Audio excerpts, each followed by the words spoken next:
Roughly 18 months ago, PayPal was your biggest holding, but now it appears you must have started to question fundamentals at around that time. Meanwhile, wouldn't prudent fund management have led you to trim your position, especially as it looks as though it were richly valued?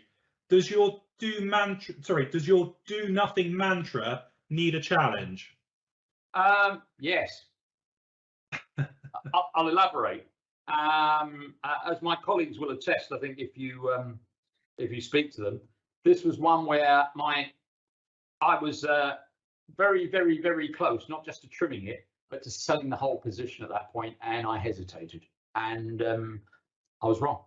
So it wasn't the mantra, I think, that was wrong, because I was on the verge of acting against the mantra, and I was persuaded not to, if you like. Partly by myself. I mean, I'm not blaming somebody else for this, and I shouldn't.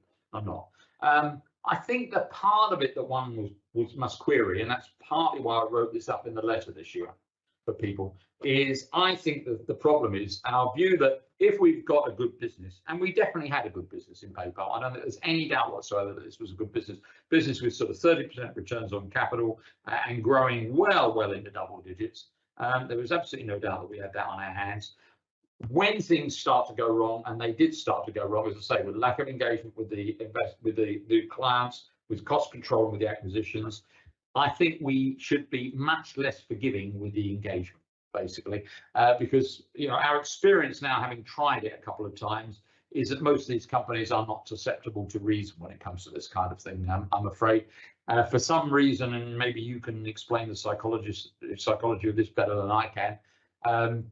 It appears that it's rather naive to think that you can pitch up and say, hello, we're Fundsmith, we're a long-term investor, we've got £1 billion of your stock, and we've held it since the inception of your company as an independent company, and we'd like to talk to you about this, so that they'll take any notice. They took absolutely no notice whatsoever, whereas Elliott Management bought a stake, and I think there is no possibility that they held the stake for more than 1 month, and they had a seat on the board and an information sharing agreement. Right? It's quite clear that their reaction is to that and not to long. They mouth all these things about wanting long-term shareholders, and frankly, they treat us with disdain. And that's what I think. That's the thing that I learn out of it. Not so much that the trying to be patient about this and do nothing is the thing that needs it. And the other thing is, blame me for that.